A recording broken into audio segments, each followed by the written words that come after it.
Justin, dude, it feels like it's been forever since we've been on this podcast, and we've been kind of, we've been taking some breaks here and there, but it's good to see you again, my friend. And it is so good to see you, especially Thanksgiving week.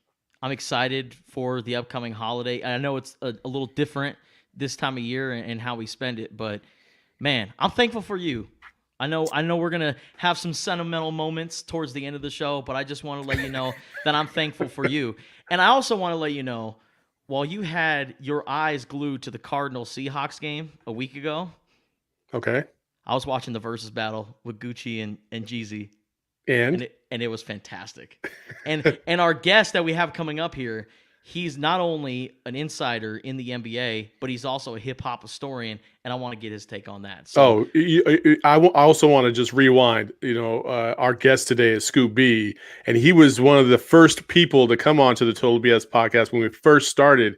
And, man, have things changed in 7 months? A lot. Anyway, we're going to bring him up here in a second, but, hey, let's get it started. Your fans just might turn into all fans. Be cool, it's just a part of this program. Spit your best 16 if you must. You not whack, you just sound whack rapping after us, yo. Your fans just might turn into all fans. Be cool, it's just part of the program. Spit your best 16 if you must. You're not whack, you just sound whack rapping after us. For real. Production value got a little better. And we had, we did our best to try and throw in some little, some cool little celebrities and whatnot, some little Dickie and some Giannis and whatever. But nobody has the game like our next guest, the one, the only Scoop B. What up, baby? The Sky. What's going on? Scoop, man, you are jobbing it as always. You were one of the busiest and hardest working men out there. The Lakers made a lot of moves, and everybody thinks that it's a foregone conclusion they're going to win back-to-back world championships, including my man Justin. What is your overall take on where the Lakers sit? Do you agree with that assessment? And do the Clippers, out of any other team, have a fighting chance? Somebody asked me on Twitter a day or two ago. These days are like all bunched together. But tell me about it, yeah. Somebody asked me, describe the Lakers' moves in one word. And I wrote all in one word together. Let me upgrade you, Beyonce voice. To me, the Lakers did two things exponentially.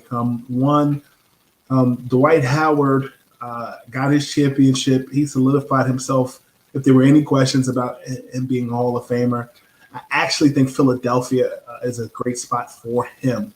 But also the Montrezl Harrell, however you want to pronounce it, I think that situation gave him a life of its own in the sense of he and Ivica Zubac ended up switching spots, switching hallways, with keeping the same apartment or house that they have. I like that move a lot, and I also think the Marc Gasol move gives them some self-preservation, particularly because I think it allows LeBron James to play more like Cleveland LeBron in his rookie year. To me, Rondo leaving, he earned a bigger payday, but I also think, and he can still play, but I also think that LeBron is their point guard, always has been their point guard. But I think adding Dennis Schroeder to the mix gives them a younger Rondo, and I think also what I'll add is a younger Rondo and Ade both look strong in the face, but aside from all that, like just a point guard. The thing that I like about that move with Schroeder is that when you look at the numbers, Danny Green shot 36% on catch and shoots. Actually, Dennis Schroeder, according to my research, he shoots 40% off of catch and shoot. So you got a 4% difference there. I like Danny Green better in Philadelphia, although the Boo Birds won't stop. It's a whole different level of Boo Birds in Philadelphia. But yeah, I do like the moves that the Lakers did make. They're not done. They still got to re-sign Anthony Davis. I know I caught a lot of flack a couple years ago about my KD report, but what I will tell you is I know that Brian Windhorst over at ESPN reported that there's a possibility that Giannis, Anthony Davis, and LeBron James could join forces. That was kind of the similar line of thinking that I was hearing back in 2018 as it related to Kevin Durant, LeBron, and Anthony Davis. So if I don't think that the Lakers, some would say they didn't bring in Giannis's brother for his health. Jason Kidd has that relationship with Giannis as well, but it would be interesting to see if that does happen. All very interesting. If those three team up, let me just say this: everybody bagged on KD going to the Warriors with Steph and Clay. Steph and Clay, as much as I love them, and they are two of the best shooters in NBA history. Okay, but they're not LeBron. Okay, number one, and Anthony Davis as a big. That's a totally different animal. And then you add potentially the best player in the NBA to that mix. Like, it was debatable whether KD was the best player in the NBA when he joined the Warriors. Like, you could always make the argument for LeBron or even Giannis at the time. Mm-hmm. Oh man, it just makes me want to throw up. Unless those three just team up and go to like the Minnesota Timberwolves, then I'm all for it. Yeah. So, it's going to be interesting, and the Minnesota Timberwolves are in a very precarious situation. So I know one of your initial questions, and I rambled, was do the Clippers have a fighting chance? I think we were having these conversations last offseason, and we left out the Denver Nuggets. I also think a team that you have to pay attention to now more than ever, the Phoenix Suns. I like Chris Paul, DeAndre Ayton, and Devin Booker all on the same floor together. I think that's going to work wonders. And I think that the Clippers still can't be refuted. I think the Clippers are still, a team that, despite the fact that they didn't win last year. I mean, I think in year one, when you make a comparative glance at the Lakers in year one with LeBron James, they didn't get it done. And then next year, they won a championship. I use that same logic with the Brooklyn Nets in the Eastern Conference, where Kyrie had thoracic bursitis, as first reported by Brandon Scoopy Robinson back in December of 2018. And what I'll say is that since they don't want to give me credit, I credit my damn self. Hey man, we give you all the credit. Here we go. When you look at year two, what happens with Brooklyn is you bring back a KD, and you've got some other healthy pieces as well. So I think even you look at the Eastern Conference with Philadelphia. I think that they've added some viable pieces. So, I think at the end of the day, Los Angeles are the team to beat because they won the championship. But I still think you have to give credence to other teams who have gotten better. And do you think Anthony Davis's upcoming contract could indicate what Giannis could potentially do? Because, he could sign a 1-and-1 deal, and that could possibly open up the door for Giannis in a couple of years. What do you think about that? Yeah, I said this on various shows. I mean, if Giannis doesn't sign by the 21st, I believe that's Supermax, then he's going to be a free agent next year. Because one of the things that I reported back in the fall, because is it winter yet? I'll just say sometime between August and September, before Election Day, I reported that that Giannis had a list of players that he had wished to play alongside in Milwaukee. One of those names was Chris Paul. The other was James Harden. And when I look at what they met about during Labor Day weekend, Giannis was with his brother, he was with his mom, and they talked about the future. And I think that in order for Giannis to sign something, he has to be promised or assured something. It actually kind of reminds me of LeBron in 2010 when he decided to go elsewhere after they lost to the Celtics in the playoffs. I think that Chris getting the potential of acquiring a Chris Paul this offseason would have boosted his chances. I know they did go out and get Drew Holiday. I was a proponent of that move. Brooklyn and Philadelphia and Denver, as well as the Golden State Warriors, were teams that had interest in Drew Holiday. But when I look at what they have, they struck out with Bogey and some other things too. So I'm curious to see, like, because here's the other thing, a team that I didn't mention that I should have was the Miami Heat. The Miami Heat humanized the Milwaukee Bucks greatly, and I don't know, man. I think that I think it's going to be interesting. I'll just say that it'll be interesting.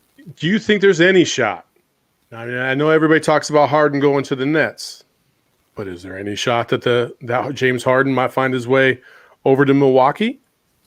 In order to do that, you might have to include another player, because you're gonna look. Brooklyn has the same problem.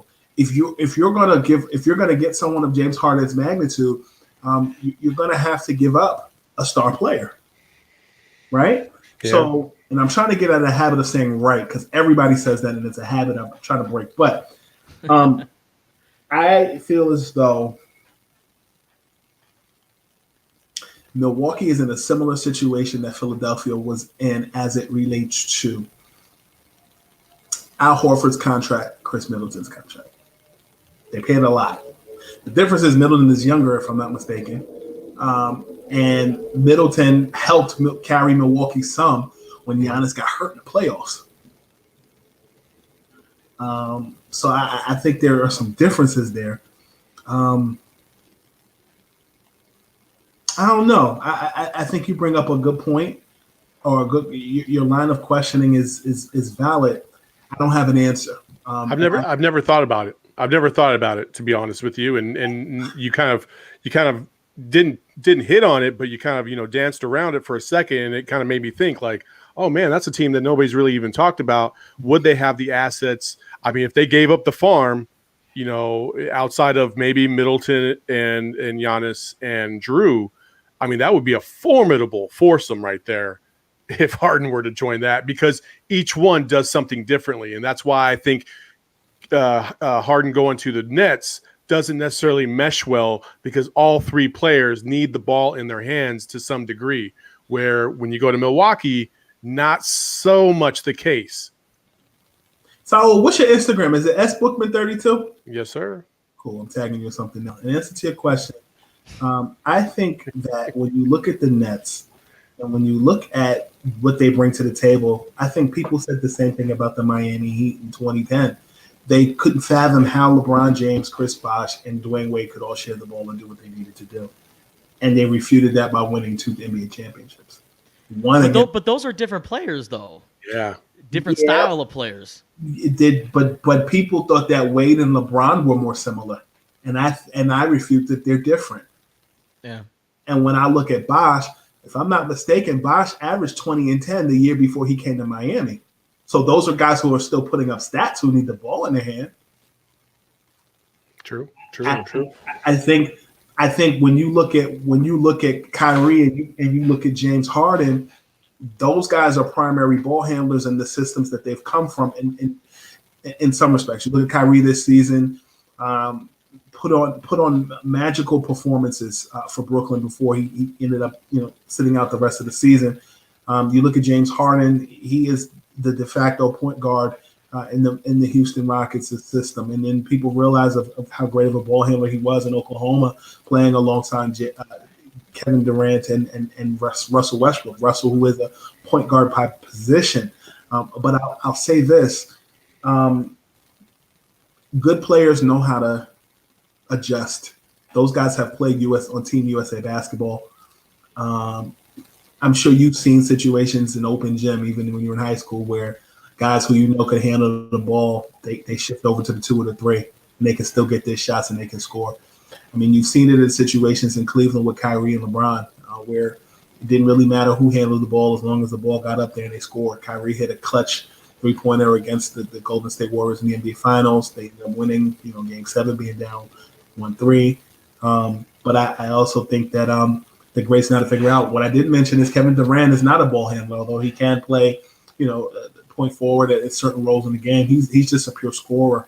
Mm-hmm. So I think James and Kyrie will figure that out. I think a lot of times people question those things because they just don't like Kyrie, and because they assume that he's a diva, and they make claims about stuff, as it relates to that. I think when it comes to James Harden, though, I think James, has been in Houston for a while, and I think I know he wants a better ending than losing in the 2012 NBA Finals. Maybe you guys can help explain this to me, but for a guy being the greatest basketball player of all time and Michael Jordan, he is not a good owner. And he is not good at assembling a roster. And I was wondering where you were about to go, and I could feel my hate fire start to rise. Okay, we're good. You understand. You understand because he's been so competitive, and that was kind of under the microscope this summer when The Last Dance came out. Everyone saw truly how competitive Michael Jordan was, but he's not competitive as an owner, and I question his ability to put a roster together. Now, I do like drafting LaMelo Ball in the NBA draft. I thought that was a good move on his part. If you're going to roll the dice, why not roll the dice on a guy like LaMelo Ball? But giving Gordon Hayward $30 million a year in 2020, that just made me sit there and go, yikes. So tell me, what's the deal with Michael Jordan as the Charlotte Hornets owner? I don't think that's lack of competitiveness. I think that's just bad decision making. There's a big difference between the two. Like he wants to win. Clearly, Michael Jordan's one of the most competitive people of all time. He wants to win. Now, that being said, there's a lot of I wouldn't say humility, but there's a lot of education that goes into evaluating prospects to a certain degree, understanding what kind of moves and what kind of impacts those will make. And I think as an owner, he has fell short in that regard. I don't think that's arguable. I think that's absolutely the truth. He has fallen short on that in that regard. And there's been questionable move after questionable move. You can go all the way back to his Wizards days when he thought that Kwame Brown was going to be the truth, and he wasn't shit. Like it just he's a bona fide scrub. Kwame Brown is on the same list as Eddie Curry and all those dudes, and I like those guys. But I mean, come on, let's be real. For the hype that they had coming into the league, they just didn't live up to it. Michael Jordan fell into the hype with Kwame Brown, and it just kind of carried over into the rest of his existence as an owner, and it hasn't matched up. I don't know what you think about that, Scoop. Now, I'm curious to hear what Scoop has to say, because this man gets an invite to Michael Jordan's birthday every single year. So, Scoop, I'm so jealous. Take it away. Take it away, I'm so Scoop. jealous. You remember that album that came out by Lauryn Hill, right? Remember that album? You remember what it was called? Was it Misunderstood? The Miseducation. Miseducated. Yeah, Miseducation. I think that when you look at this time around with signing Gordon Hayward alongside LaMelo Ball and Lamb and some of the other pieces that are there, I actually think that not putting pieces around Kemba Walker is the sequel or the reprieve from the miseducation of Michael Jordan. And as Jadakiss would say, you might win some, but you just lost one. Kiss miseducates him like Lauryn Hill. I think at the end of the day, I think Michael is learning from his mistakes. And I think that overpaying for Gordon Hayward is the price you pay, the tax you pay for not surrounding yourself with quality veterans or leaders around Kemba Walker. And so now Kemba, made a deep run in the playoffs this past season in Boston. And, now Gordon Hayward is the leader of a mix of a young and a young veteran team. And so I think that was the logic behind it. I mean, you got to pay premium for shooters nowadays. And Gordon Hayward wanted out of Boston. I can tell you that. Yeah. Well, before we let you go, Scoop, you're at heavy.com. Tell us a little bit of how you got into heavy.com, like how that all, came together and what you're doing now, because you've been, obviously you do, it seems like a different interview with a different either athlete or celebrity every single day. And the mix of pop culture and sports and entertainment is just, it's fantastic for those of the people out there that don't know. Yeah. So I've been at heavy.com for 2 years now. Senior writer.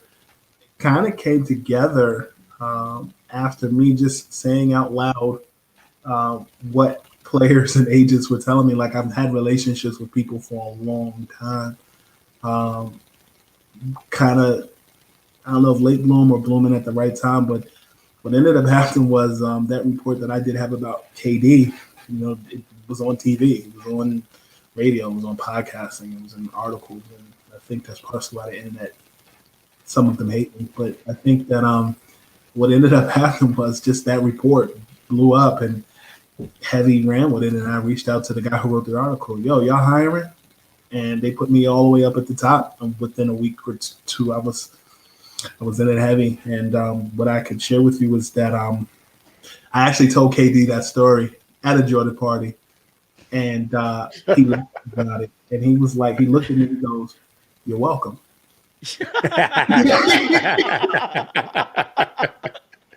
Oh man. That story is something that, whenever we bump into each other at parties and gatherings and get-togethers, it's always it's jokes. But I'll tell you that at that particular party that was in Charlotte in 2019, Kyrie actually came by, and we were standing, having conversation. The music was dope. The wine was flowing. Kuzma was around, Pelinka was around, Fat Joe, you name them. Worldwide West was there, Mark Cuban, everybody.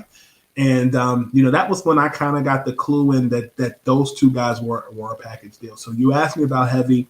Heavy was a culmination of just stories and mentions and things moving the way they were moving. But then over time, it just became a situation where, particularly during COVID, where, I'm doing these Instagram lives, and my editor approached me, "Hey, would you like to do kind of like a show of your own where, you're doing interviews with, people?" So most of the guests that come on, I have a relationship with, or there's like a 1 degree separation with them. So on Heavy Live with Scoop B, the digital show, we've had Jeff Van Gundy. I called him over Labor Day, and, he, between playing golf and stuff, we figured out a time that would work. Jamel Hill, I've known since 2007.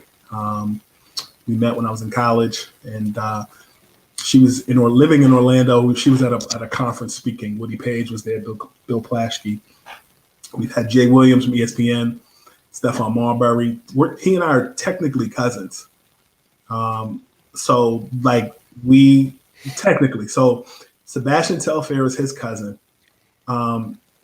My cousin Damari is Sebastian Telfair's nephew. Okay. So Sebastian's brother Travis is brothers with Sebastian. Travis is my cousin Damari's father.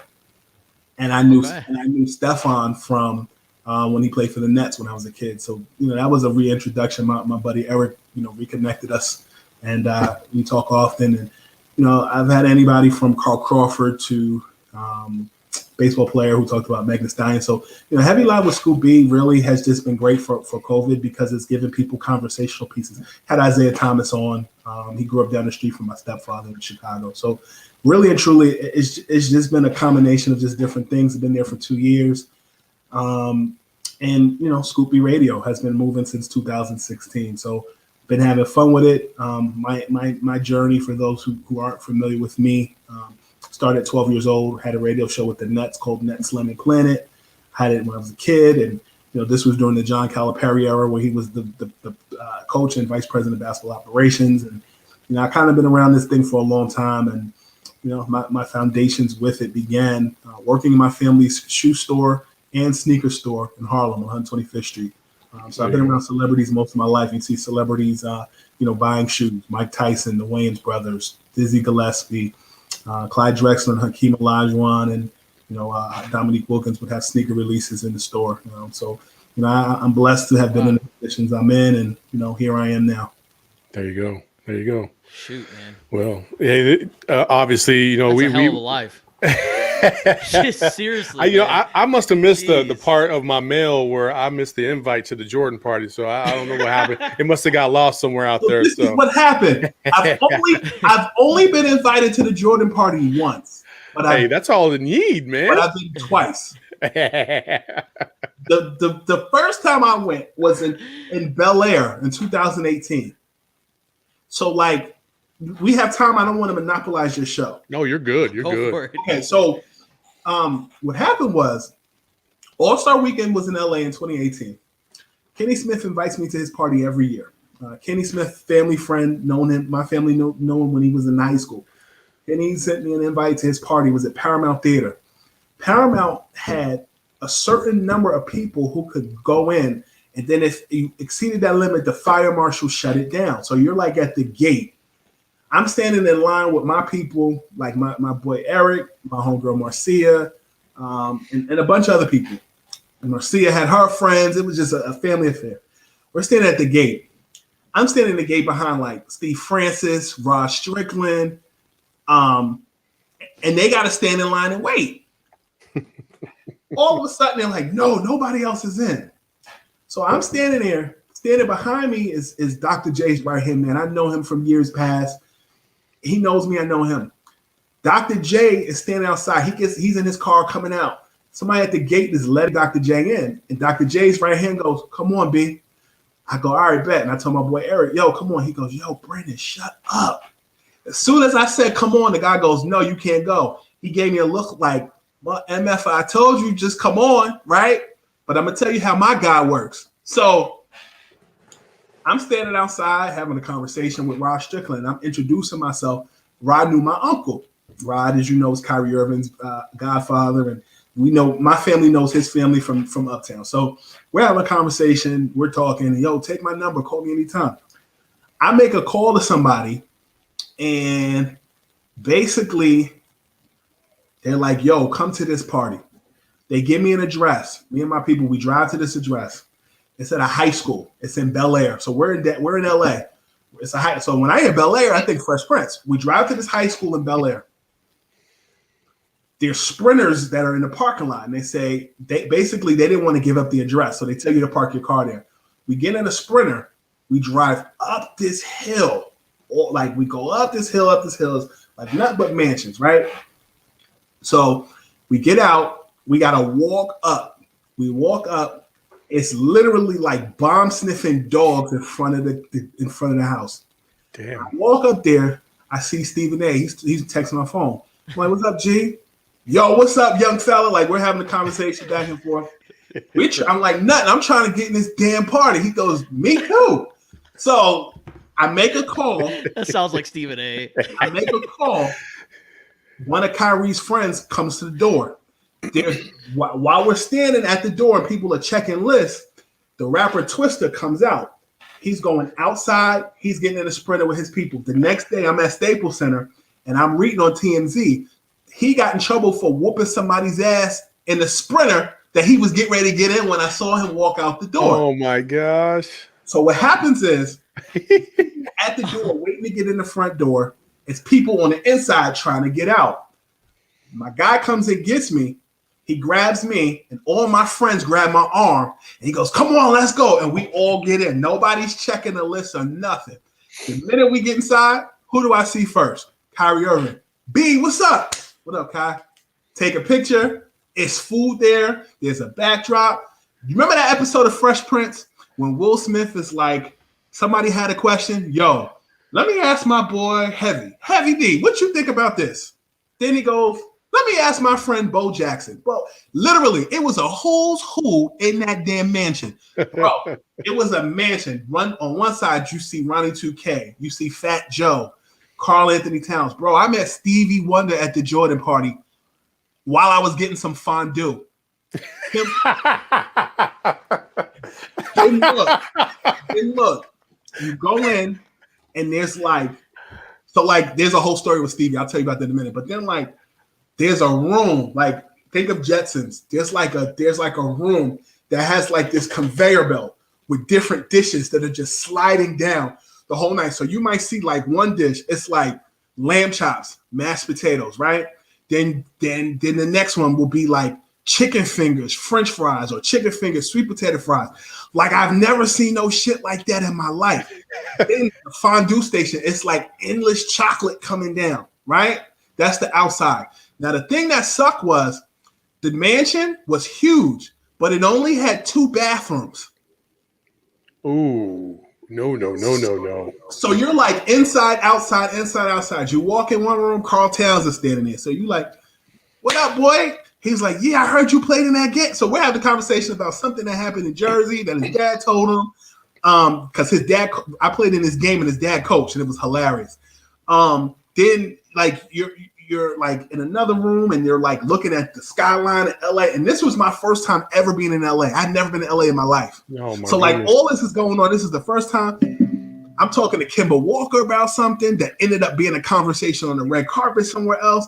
And then, bro, I run into Stevie Wonder. And I tell this story all the time and people laugh at me. They say I'm stupid. Look, so Stevie can see. Look, this is what happened. Stevie can see. So it's dark. You said I'll see you later to Stevie Wonder, did you? No, but I'm gonna tell you what happened. Look, we're in this room, right? And Stevie's got this person like guiding him or whatever, and it's the fondue room. So I'm sticking my pretzel rod in the fondue, trying to like live in life, right? All of a sudden, Stevie's walking, he's doing his thing. And I see Stevie and I introduce myself. Stevie, how you doing? I'm Brandon Robinson. Nice to meet you. Yo, I kid you not. He goes like this. No. He goes, look, he goes, it's nice to see you, Brandon.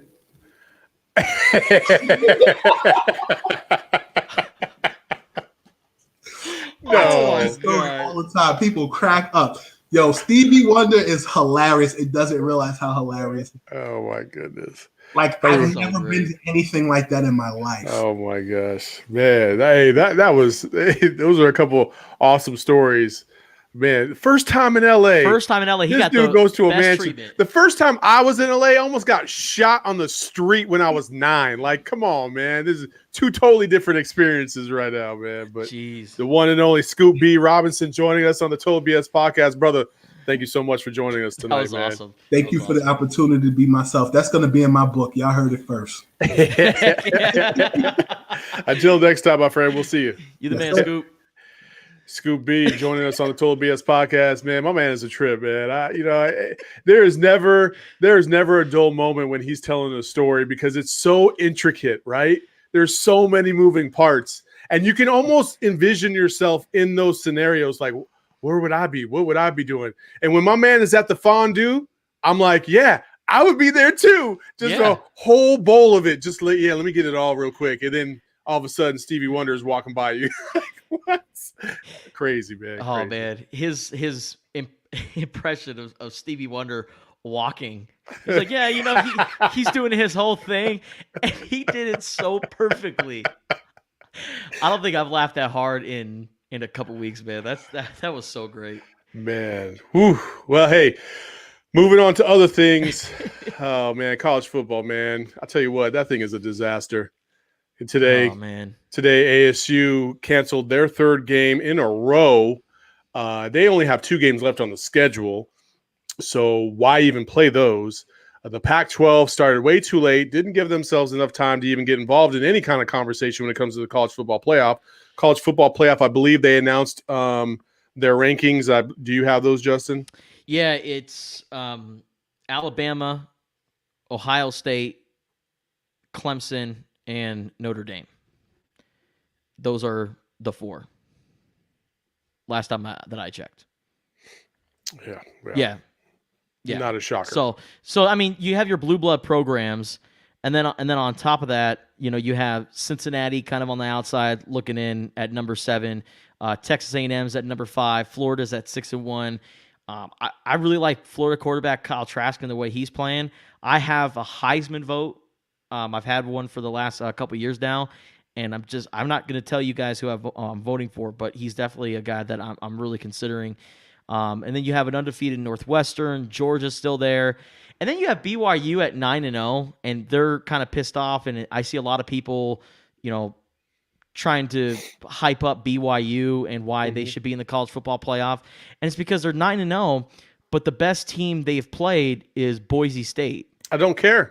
You don't care about the college football playoff. I don't know. I don't care that BYU is 9-0 and the excuse is they haven't played anybody. Well, you know what? Half the teams in this whole thing are only going to play like 9 or 10 games. Sure. Like this team is 9-0. Who cares? They should be at the top. I feel like if you're undefeated, you should be at the top over a team that's already lost, regardless. I don't care what conference you're in, unless you've only played like 3 games, which is like most of the Pac-12 right now. Yeah. So I don't know, man. This year is such a wash. There's a guy around here on one of the local radio stations that said something that really stuck out in my mind. It's hard to care right now about college football and even college basketball for that matter, because you're talking about just why are you playing right now? And the SEC, ACC, and the schools that started like 2 months ago, 2.5 months ago, I get that there's there's legit reason to be excited and to carry forward with the season. But there's a national pandemic going on, a pandemic which we have handled absolutely poorly all the way across the board in this country. And then the Pac-12 jumped into the fray a month and a half too late. So they pretty much eliminated themselves from any extra revenue outside of the revenue that they were going to try and get. The Pac-12 gets $5 million every game that's played. So if you're ASU, right, we always talk about what's in the best interest of these student athletes. And I understand, like, there's some seniors. Guess what? They're going to get an extra year back. They're going to get an extra year back if they can't play. If they only played one game, they're going to get that year back. They will. If you're talking about what's in the best interest of these kids, well, everybody west of the Mississippi should be shutting it down because there's no reason to play. There's none. You're going to make $10 million if you're ASU extra for the conference, not even as an individual school. And it's just, they just handled this entire thing poorly.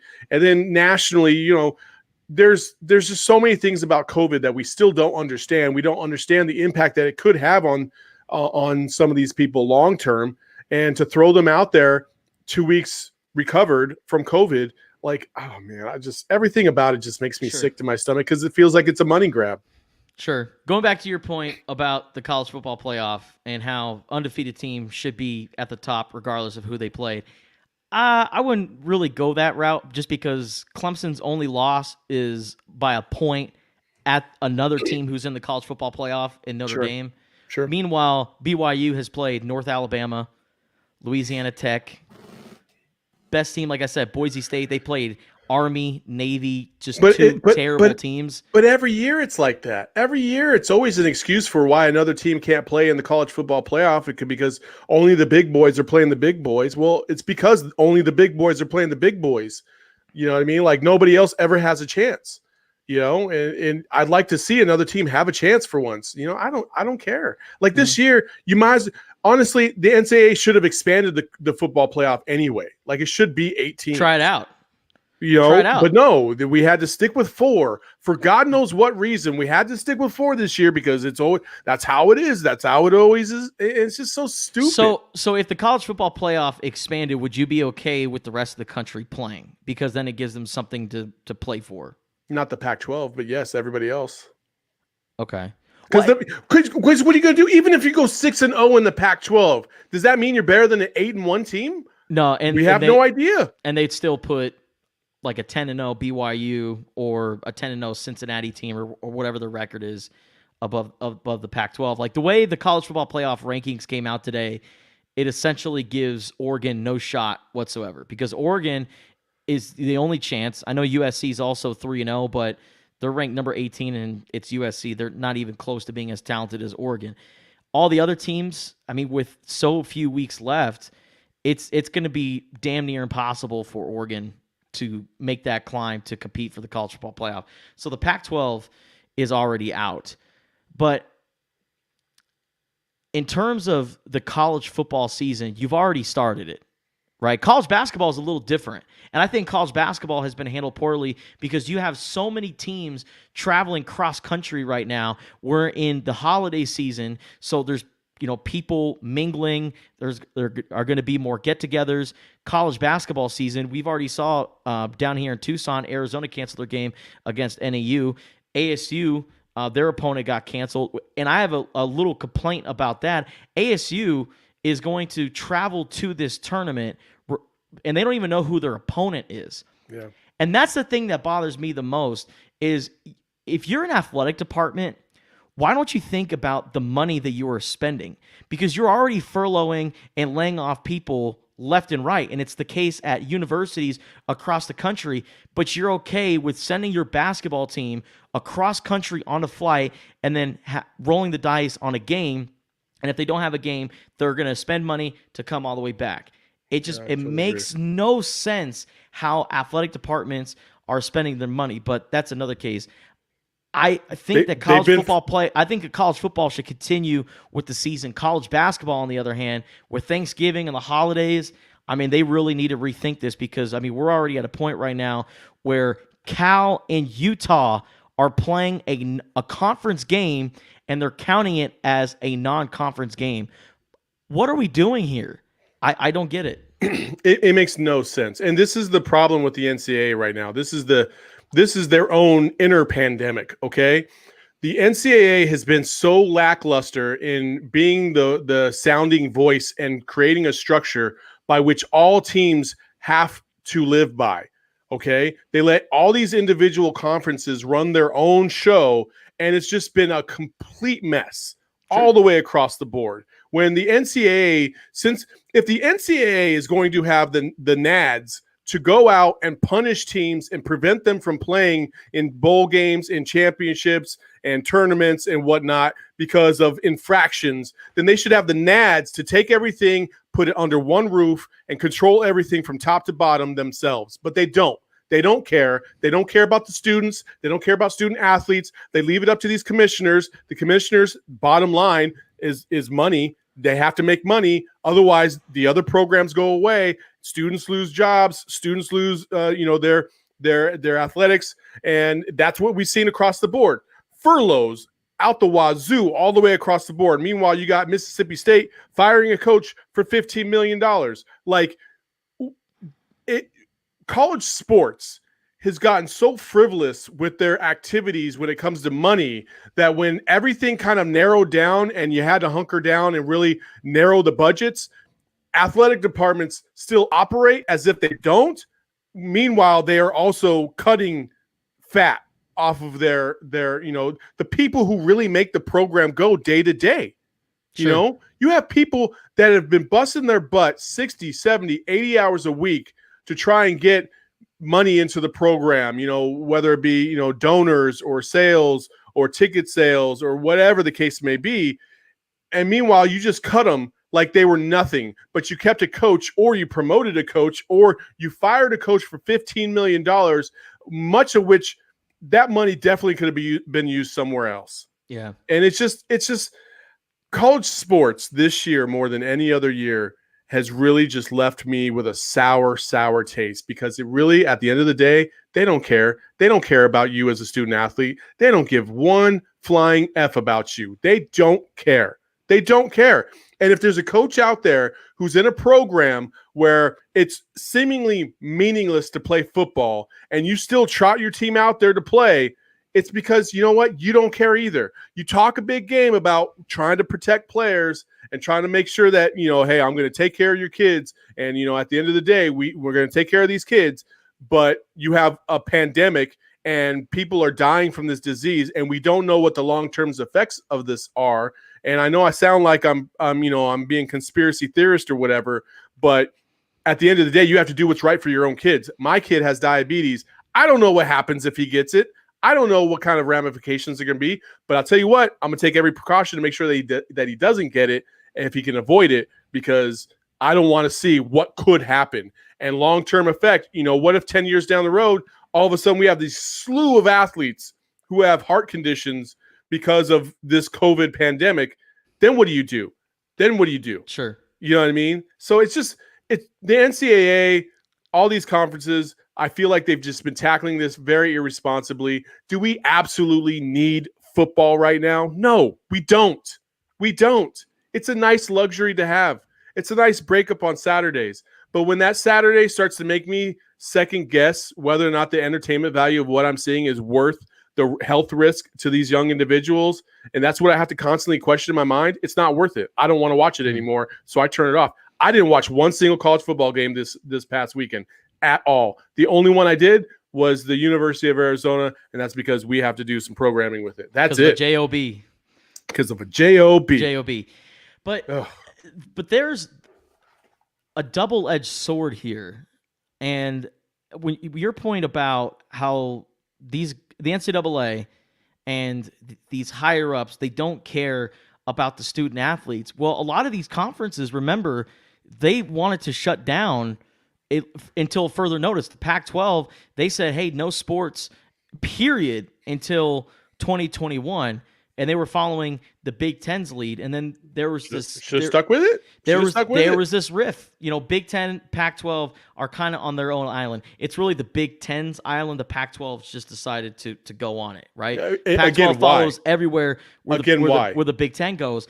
And then you see the players and the movement that they started, we want to play. And players were sitting there shaking their fists, like trying to get these people running the show in the conferences to play football again. Justin. So then they served it to them and said, "Hey, you guys want to play football? Okay, we're coming back and we're going to play football now that we have this new daily testing that you can yield results in 15 minutes." Justin, you remember 3 years ago before Kevin Sumlin got hired at the University of Arizona and Rich Rod got fired, right? Man, you remember who was pining for defensive coordinator Marcel Yates to get that head coaching job? You remember that? players. Yeah. Who was the main player? Khalil Tate. Khalil Tate was that's the right. one. That's he sent out a tweet talking about, whatever. Like, college athletes don't get to make big-time decisions like that. They just don't. Okay? The only decisions they should ever be able to make from here on out But I think they should. No. I mean, they're the ones who generate money into the only decision they should be able to make is a decision that's in their own best interest. And they don't know what's in their best interest when it comes to college coaches and the amount of work that takes. They have no idea if Marcel Yates is qualified to be a head coach. Hell, he wasn't even qualified to be a defensive coordinator. I'm not talking about coaching searches. Well, I'm that's just what I'm talking about. Okay. I'm talking about that, and I'm talking about, like, even playing, okay? You don't know anything about this disease. So how are you going to sit there and tell me that you think it's best for you to play because it's your body, you can do whatever you want? Meanwhile, if anything happens down the road, like I just mentioned, and some things come back to roost, like you do have a heart condition in 10 years, guess what's going to happen? Guess who's going to get that lawsuit? It ain't you, because you're the one that wanted to play. But now, since we let you play, you're going to try and sue me for letting you play because even though you wanted to play. That's how this works. That's how this works. So that's why they don't get to make those decisions. They don't get to make those decisions. The only decisions they can make should be, whether or not I have a sponsored attached to myself as an individual, and I can use my likeness to my benefit, which is what the NIL is supposed to do. But even that's a sham. And, oh, man, you know what? We're going on tangent after tangent right now. I am heated. Well, I know, but that's what I'm saying. If they're allowed to profit off their name, image, and likeness, if you think about the millions of dollars that these guys give to the school. I mean, NIL, that's a whole other can of worms that, I mean, we could do a whole separate podcast on because a quarterback can bring in millions of dollars in ticket sales, jersey sales. I mean, that star quarterback can bring in so much money to a school, but he gets scolded if he's caught getting free slices of pizza after every game from a local pizza shop. I mean, it's totally unfair. They bring in so much money to the NCAA. That's why, I sit there. I agree with you. I think that student athletes should not make, coaching changes, but I also kind of applaud these student athletes for having a voice and whether or not that they should play football because, hey, for some of these guys, their livelihood is on the line. This is a chance to, build up stock and get ready for the NFL. So, I mean, it's damned if you do, damned if you don't kind of thing. But I mean, this virus is serious. Again, we're talking about sports, and if I know a lot of kids have that opportunity to go out there and play sports and potentially make an income and a living off of it, but this is 1 year. This is 1 year. For right now, it's just 1 year. If we don't take care of business, it's going to be a lot longer than that, and then it'll be taken out of these kids' hands because we've just been so reckless as a society. And this is what's been going on. Whether you agree with it or not, this is what's happening across the country. Games are getting canceled left and right because people are being careless. I'm looking on Instagram and people are at weddings with hundreds of people involved. You look at the airports, they're packed. Nobody gives a damn about each other right now. And guess what? these kids are paying the price for some of those decisions made by others, whether they like it or not. It could be as simple as just going to the grocery store and coming back, but you just happen to be around somebody who was at that wedding that weekend, and they maybe gave you the virus, and there you are, you're screwed. Like, it's just an awful situation. I'm just so sick. I'm so sick of how people are treating this as if it's just whatever. It's not whatever. I am so sick and tired of sitting in my house. I'm so sick and tired of thinking about every decision I have to make when I leave the door, like wearing a mask, not wearing. You think I like to wear a mask? I hate wearing a mask. I hate it, but I have to do it because I don't want to get sick. And, I still might get sick, but here we are. So anyway,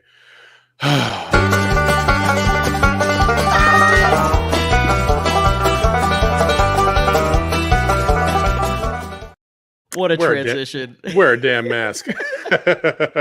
Justin, your first Don't Be That Guy is pretty sick. It's pretty awesome. And so we might as well go ahead. Why don't you go ahead and cue it up? All right. So this person has this brand new, I think it's a Porsche, and they have new rims on it. They're pulling it into the driveway. I mean, it is a sweet car. This is the kind of car it's pretty money, yeah. That when you like make it, make it, that's the car that you drive on a daily basis. And then this person drives, parks it, and then for some reason just whips it completely right, hits the car parked in the driveway, hits the car parked on the street, and is wedged between the yard and the other car. Yeah, and falling off like a little ledge. And their beautiful car is completely ruined. So, terrible. I don't know what you were doing. I don't know if they were like getting into like a fight in the car or something, but I don't know if you're trying to experiment anything. It's a nice car. Treat it well, okay? You never know what could happen. In light of what I just talked about, that's what my Don't Be That Guy's going to be. I think I just went on a nice little 15-minute tangent, and it felt like, so I'm just going to let this one ride because I don't want to really hate on anybody else right now. So I'm going to go shoot to our next segment, which is Tell Me Something Good. And you know what? I came across this video, and this is a courtesy of TikTok. And this guy has a monkey. He has actually a couple monkeys. And his name is Little George. I think it's Little George. I don't know. But it's pretty cool. He likes to open packages. George, look, you got another gift. What is that? Oh, look at the blanket. Look at that, George. That's so sweet. What else is in there, George?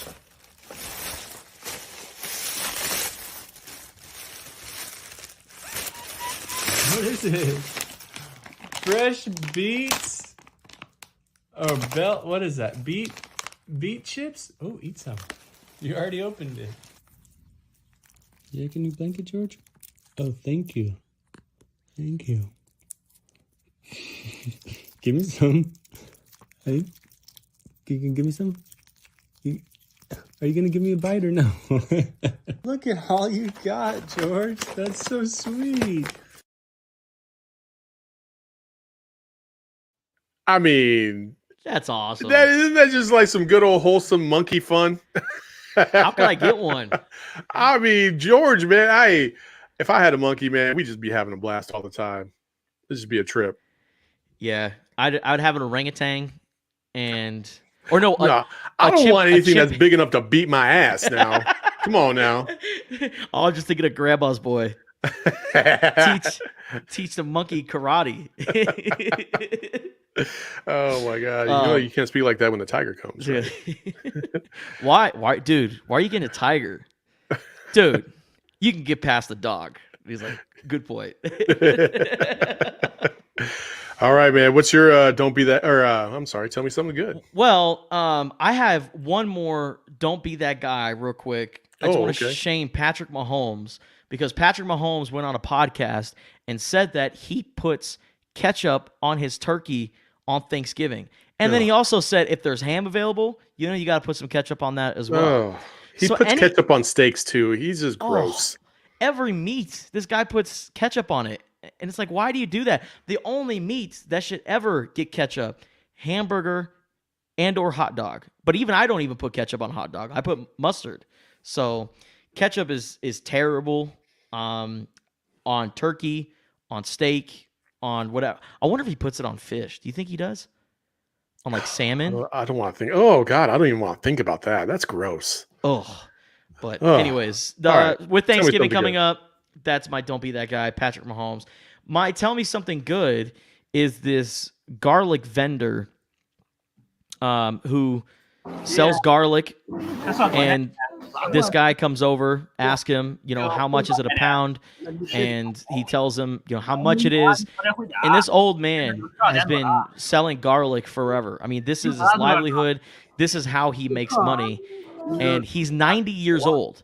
When I'm 90, I want to be sitting on a couch doing absolutely nothing. And this guy is selling garlic. I mean, just look how great this is. And then eventually, he buys the person who's at the garlic stand talking to the 90-year-old man. He buys out all of his garlic, then comes back with homemade honey, gives it to him, and also buys him brand new clothes. This old man is so happy. And it's just the best, man.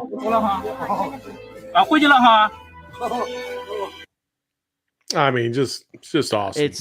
It's the holiday season, man. There are so many people that are less fortunate than us, and to see others around the world make another person's month, week, I don't know, but to see people just be good human beings like that, it really just warms your heart and just makes you optimistic about the future. So Absolutely. A lot of things to be thankful for this Thanksgiving. I know this year has been tough for a lot of people. I mean, you and I included, for various reasons. I don't think there's a person out there that had it easy this year. I just don't. Even if you won the lottery this year, there's still, you might have had family members that passed away because of COVID, or it's just been an awful year. And it's nice to see acts of kindness like this still being portrayed out there. And I know it's kind of funny, this is kind of going the opposite direction of tell me something good, but I was watching a video the other day where a guy was in the Starbucks line and he wanted to pay for the people behind him, and for whatever reason, while he was waiting, the people behind him were honking because he was trying to pay, and they were just honking. They were being complete jerks. So my man paid for them, went to the next window, and said, "Yeah, I got their food too. I already bought it, and we're just going to go into the parking lot." And they're like, "Oh, okay." So they gave him their food, and he just took off. He took their food, so they had to go all the way back around in line and pay again. I was like, "Ooh, that's a pretty smooth move right there. I'm gonna remember that one." what a savage. Savage. Teach me. Yeah. But speaking of Thanksgiving, Justin, oh man, I'm so excited about Thanksgiving. It is my favorite holiday of the year. This year, for the very first time, I am smoking a turkey. Ooh. So right now, actually, this afternoon, the turkey is in a brine, so it's in a like a 5-gallon bucket, and it has some salt, some spices, all the juices, some orange, some peppercorns, all there, just soaking up all that goodness. And then tomorrow night before I go to sleep, I'll bust it open and I'll pat it dry and then let it dry in the fridge overnight, so that way that skin is nice and dry. And then I'm gonna baste it with all types of butter, and then stick it in the smoker, let it soak up all those nice smoky smells, and continue to baste it for about 3 hours at 300 degrees, and that thing is going to come out so pretty. Oh man. Yeah. Hey, so you've never fried a turkey before or smoked a turkey? I've never smoked or fried a turkey. Nope. Oh wow. Always been the oven.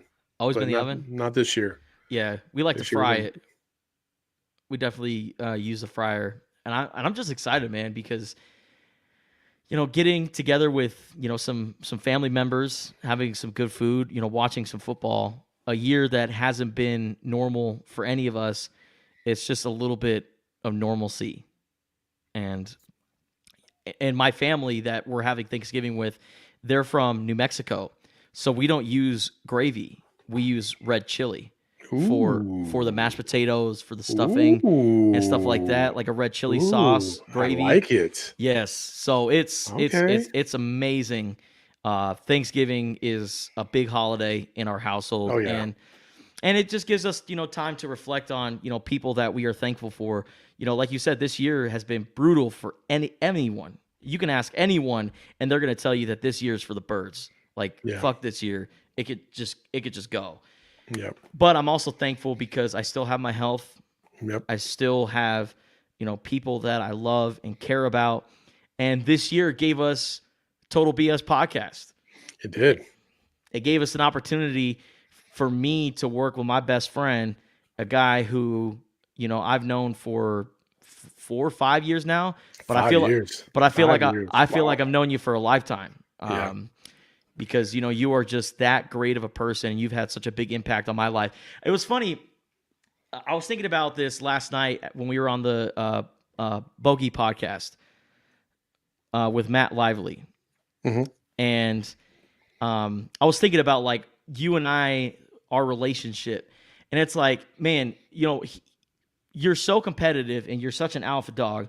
Like you're Michael Jordan, and it's like I'm like this combination of Scottie Pippen and Scott Burrell, because like I'm your right hand man, I'm your ace, but man, does this guy give me so much shit all the time, and he pushes my buttons and tries to get me. But like Michael Jordan said, man, he is such a nice guy. I couldn't get to him.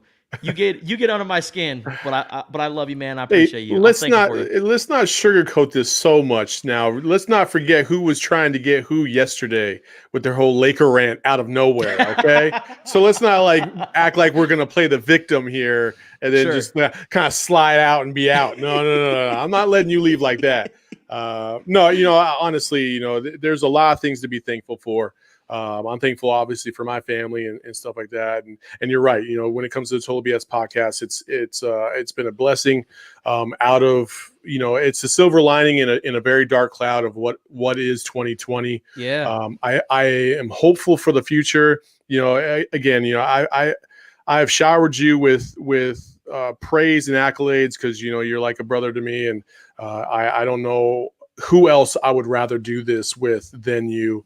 I love you, and it's just it's been cool to kind of watch this journey, and I'll say that this, folks, we've been kind of in and out for the last couple weeks, and life got a little busy for both of us, Yeah. and I think it'll continue to be that way for the next month. So, folks, it'll be okay. We're gonna come back strong in January. I promise you that, because we have some cool stuff. I mean, cool stuff coming around the way. And essentially it's season 2 of the Total BS podcast launching January. And we couldn't be more excited about that. So the next couple of weeks, we're going to kind of lay low and we'll do an episode here and there, but it won't be as consistent as it once was. But I promise you, stick with us, because once we hit January, we're going to be hitting full steam ahead.